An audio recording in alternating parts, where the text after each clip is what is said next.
Stop. I'm Morgan Brass, this is my wife, Abby. We've got a 10-year-old Joshua and 2-year-old Sophie. Josh, he's made us grow and learn and become so much better people than we could ever have been without him. Yeah, Abby and I, we're New Zealanders living in Australia, not being eligible for certain things, from standing frames to walking frames to wheelchairs. We've had to go and fight to find it, to find out where it was and how it was.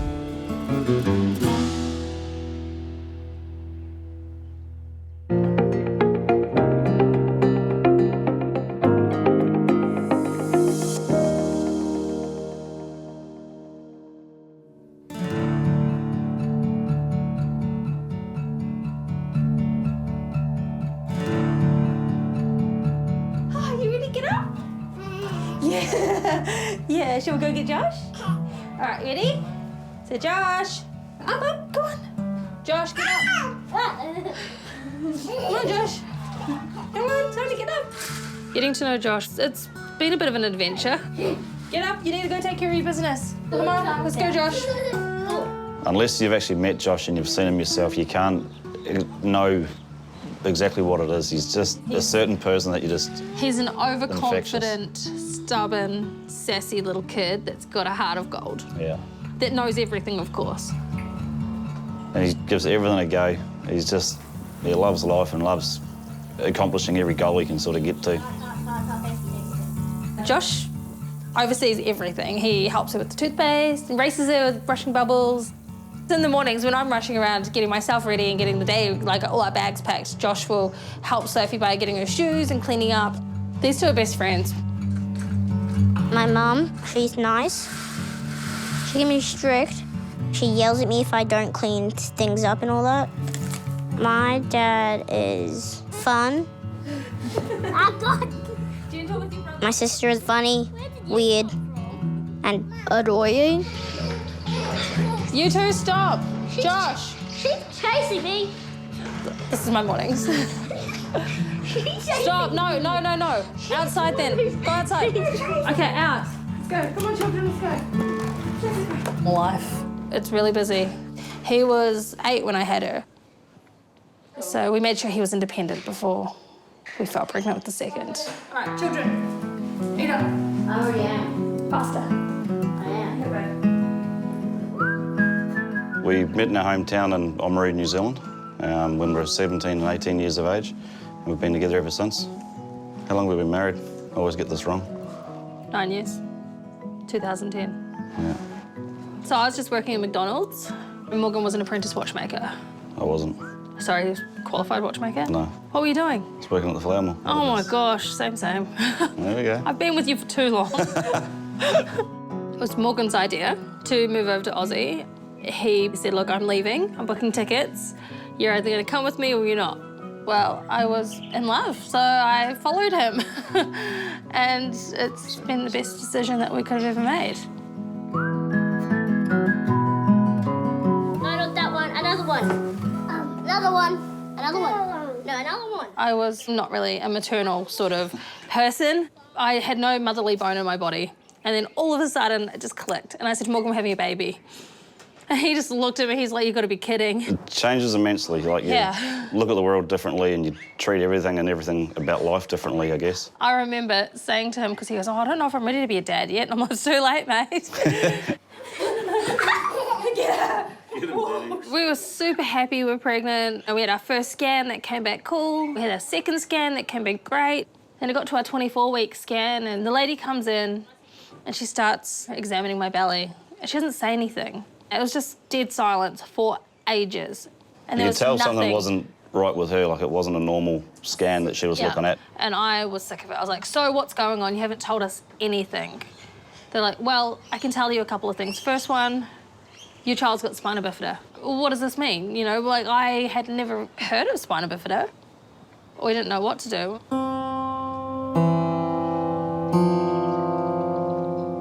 He was born with his legs up around his shoulders, and his feet were just... They were literally just around like this, and the lowest part of his body was nearly his bum. They rushed him to go get MRIs, CTs, X-rays. wasn't spina bifida, which is relatively common in a way. Where what Josh has got is a lot rarer, and it's... 1 in 25,000. Yeah. Sacral Agenesis / Caudal Regression Syndrome. That's his diagnosis. He's got severely dislocated hips. He's got no kneecaps, severely clubfoot. He's missing several vertebrae in his back, and there's several malformed butterfly hemivertebrae. He's got an extra pair of ribs on the bottom.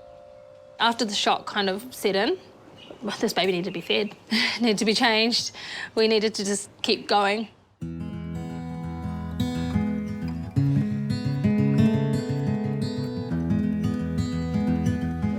Josh, let's go do some stretches.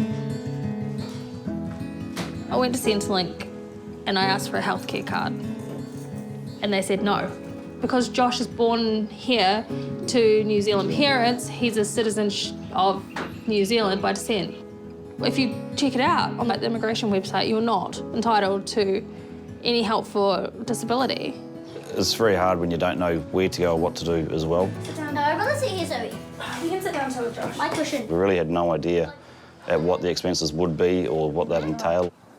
Things like AFOs. AFOs are ankle foot orthotics. They help support his ankles and heels. They cost $1,100. It's right there. No, it's not. It's right there. Shh, no more. Okay. Please. And I added up everything that we need, and it came to $140,000. Why more?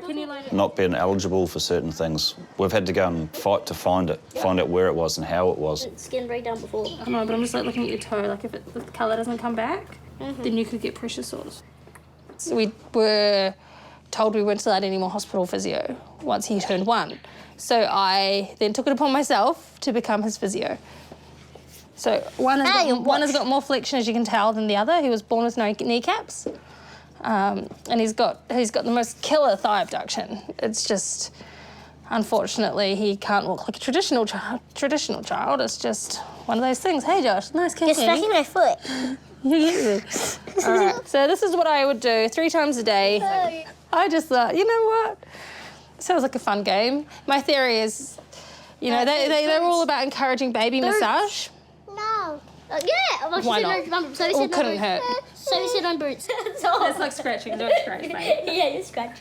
Logically, he shouldn't have any feeling from his shoulders down, but he's regained all feeling down to his ankles. No. So another thing we used to do when he was a baby was I would say, all right, Josh, which foot am I touching? Which foot am I touching? Raise it. This hand. Or this foot. All right, Sophie, your turn. Touch foot. Or this foot. Yeah, there we go.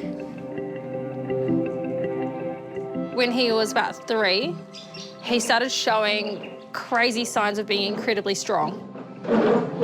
I walked into the living room one day and here he was on the coffee table doing a handstand. It just kind of dawned on me, I'm like, you need to go to personal training or something to like look after those little muscles.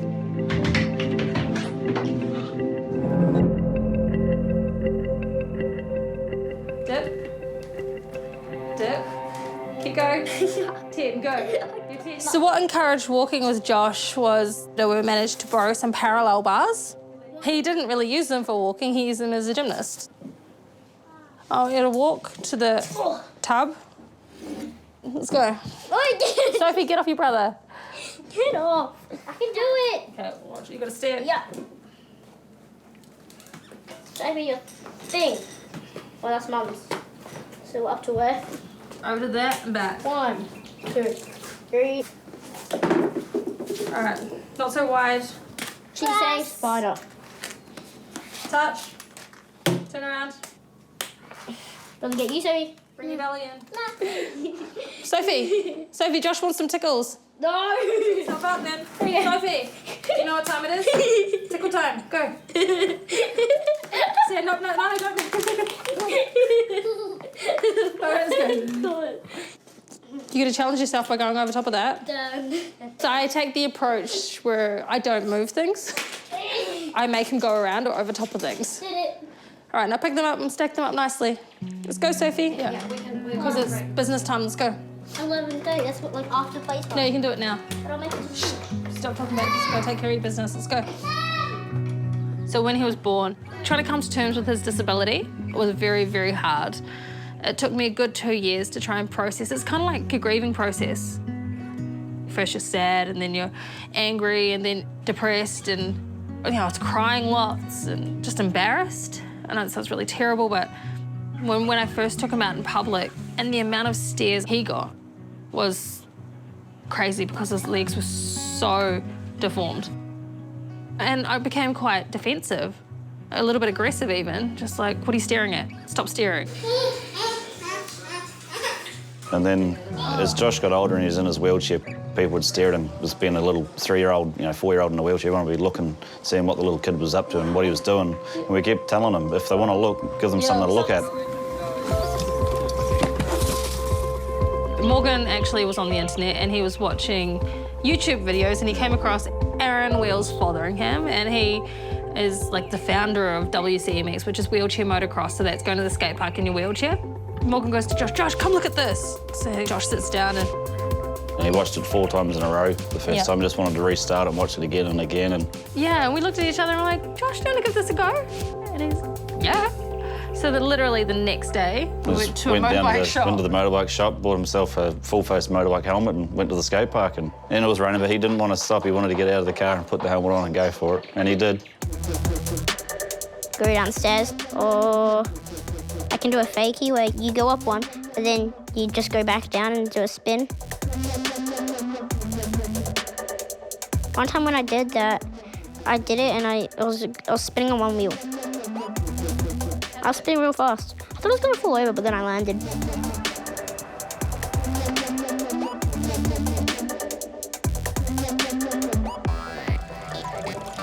And then as he's got a bit older and a bit stronger, he's into all sports. We give him every option and open it up to him, and if he likes it, he continues with it.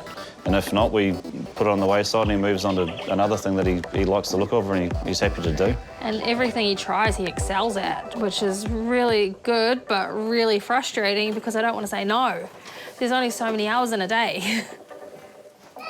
In my room, my medals, my trophies, my hats, my medals, they're all from a 5K, 10K marathons and triathlons, and some of them I get for surfing. Spartans I have to do 2Ks of walking or like wheeling, and then an obstacle course, and then 2Ks wheeling, 2Ks wheeling, 2Ks obstacle course. I want to do basketball again though. We didn't know how to parent, so Josh is educating us on how to parent, and which is brilliant because it's important just for everybody to be the best they can be, just to... Yeah, live a healthy, independent lifestyle. No, it's a better dishwasher. He's 10 years old, but he unpacks the dishwasher, puts all the dishes away. He grabs the laundry baskets from the ensuite and takes them through, and he puts the washing where it's got to be. And he folds the washing. The kind of chores I do are folding the laundry, feeding the cat, put my clothes in the correct drawers, basically clean the whole entire house. Then I can go on my electronics. My dad wears big clothes. Sometimes I have to fold all of them, and then giant towels and giant sheets and then all that stuff. I don't have a favourite chore. I all don't like them. I push him. Some people frown upon how hard I may push him, but I push him as I would a regular kid that's 10. We're preparing him for life. To move out of home by 18, I guess. No, we want him to go to university. We want him to be able to cook his meals and have a part-time job, have kids, have a wife, not at home. Yep.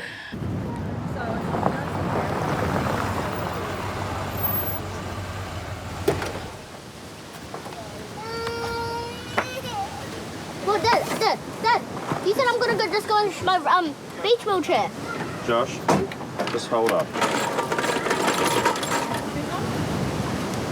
No, just a beach wheelchair I've made for Josh. It's all come from the construction site at work. It's all leftover bits and pieces. Just so he can get around on the sand, it's a lot more easier and gives him independence as well. Yeah, own design, everything. Own paint job. I chose the paint colour. You chose it, but I painted it, didn't I? The reason why Morgan made it is because they're worth thousands of dollars and, you know, we couldn't justify it. So Morgan just jumped on Pinterest and Googled beach wheelchairs and came up with it. There you go. Ooh. It's been a while since I've been in this. So Morgan likes to take Josh out to the beach and take him out on his little boogie board. So once a month we'd go to the beach. They love it. Josh loves playing in the sand and he loves getting up to like his elbows. It's okay, we're floating. It's really good for him and just to get out in the sun, and it's good as a family thing. As able-bodied people, you know, we're so lucky, you know? Like, we can access mountains and beaches and with no worries, but as soon as you take your legs away, geez, it's a whole nother ballgame. It's hard. So it's super important to be able to just access everyday things that we take for granted.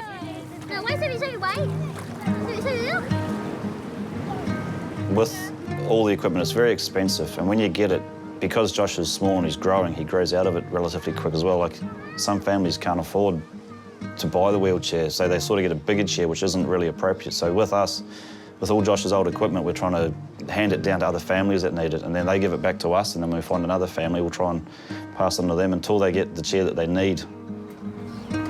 There's everything from standing frames to walking frames to wheelchairs to anything and everything. Everyone's got a shed full of old gear. So Abby's now working for a wheelchair manufacturer, so she's learning a lot of information of what they need and how they sit.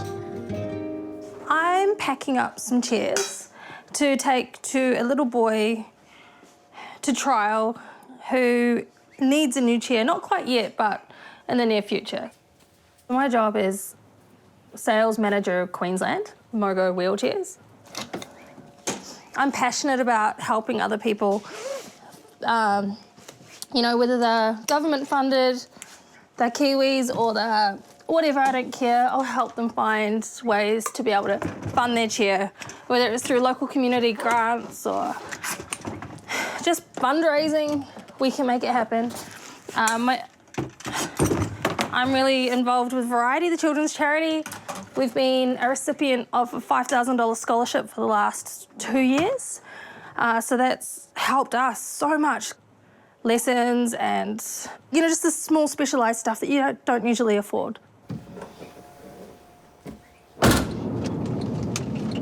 So we're going to go to Tammy's house, and I met Tammy actually probably a good few years ago, I'd have to be, through a mutual friend at the Gold Coast Airport Marathon. She was there with her son, Cruz, and I went up and I introduced myself to her, as I do, and I actually found out her story. She's a Kiwi living over here. Cruz was born here, so she's not entitled to any help. You know, we'll go and we'll try some chairs out, see what ones suit. Some kids are quite reluctant to try stuff out, but Cruz is different. You'll see him, he'll be smiling from ear to ear.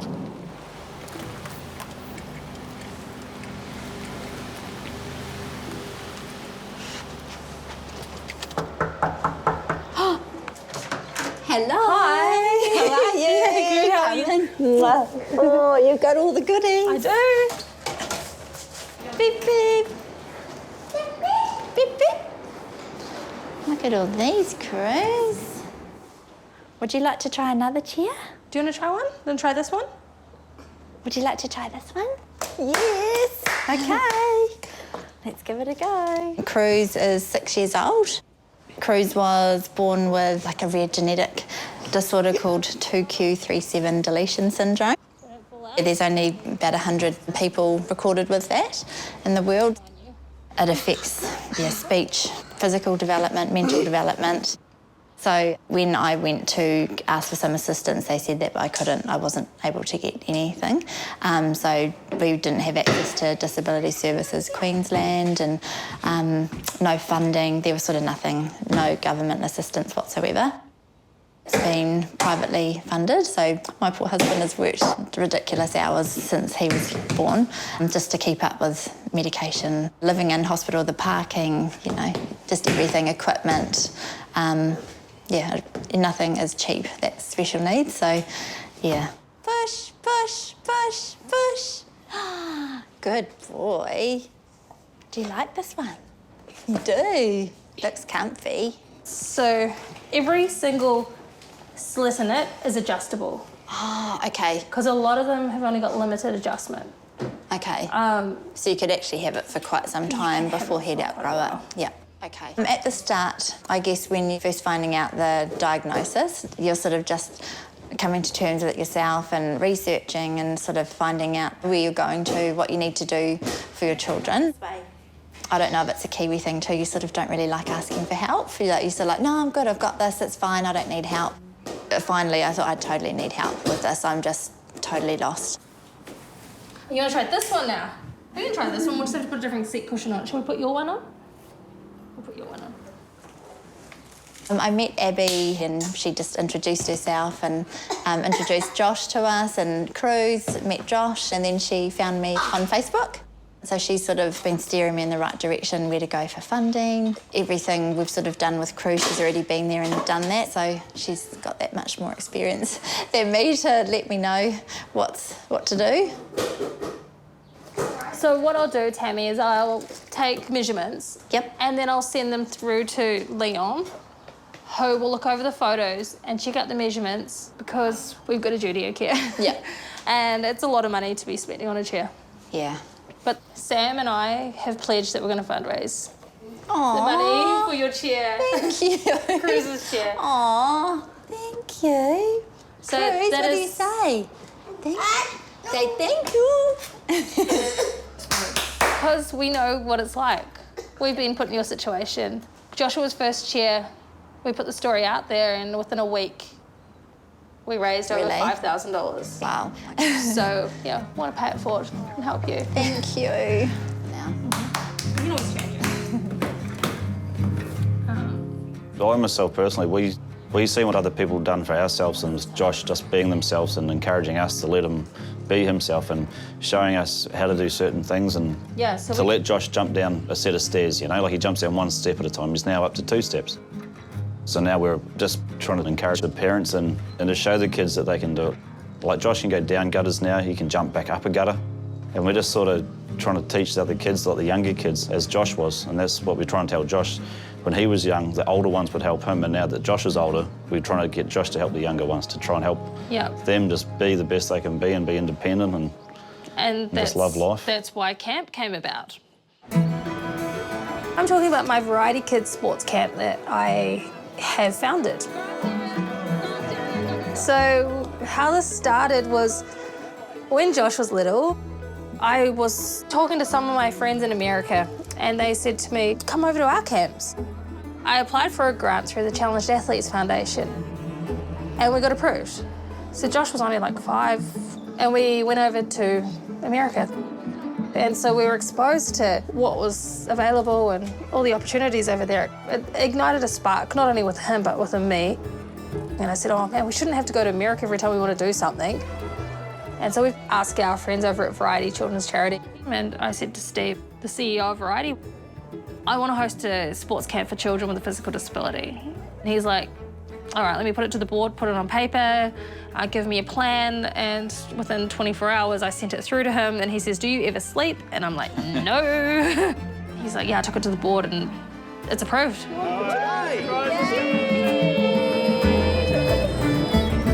and orange. You're over there with Dance, with Louise, and Amy. Who are you with?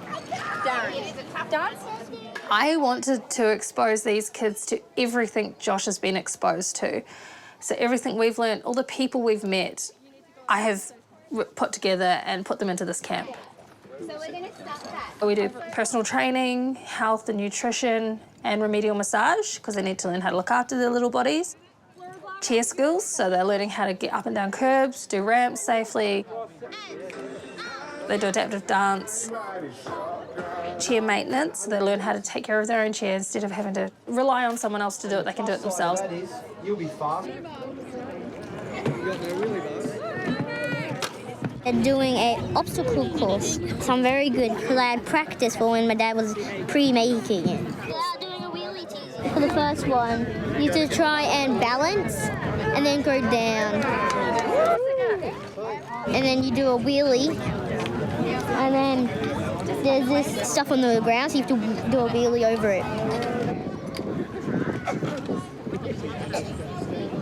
Well, I'm hoping to get these kids out trying new sports because a lot of times they don't have the sports available in one small space. So it's nice to have all the sports in one spot for these kids to try on different equipment, because a lot of them can't afford equipment, they don't know where to access coaching, they don't know where to just make friends, become independent, get some confidence up. This is the first time many of them have stayed over.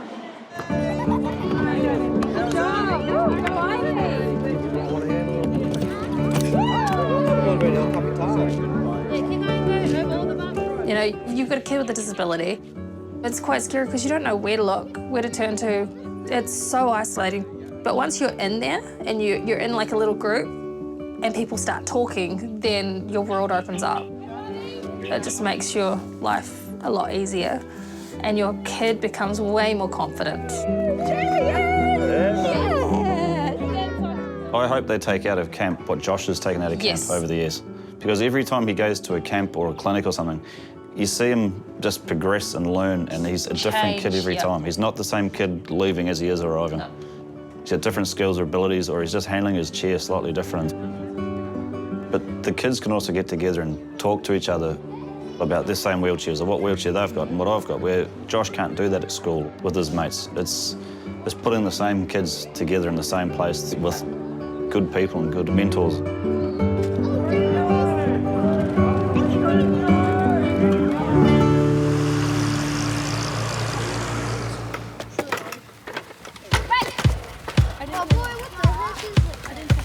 Through this roller coaster of a journey called life, I've always said to Josh, every year is going to be better than the last. And that was back when he was 6. So now he's 10, and every year has been better than the last. And another thing I always said to him was always say yes to every opportunity. And that's what we've done. And because we've done that, we've managed to broaden our networks, and we've been able to connect people because we've taken that gamble by saying yes to all these opportunities.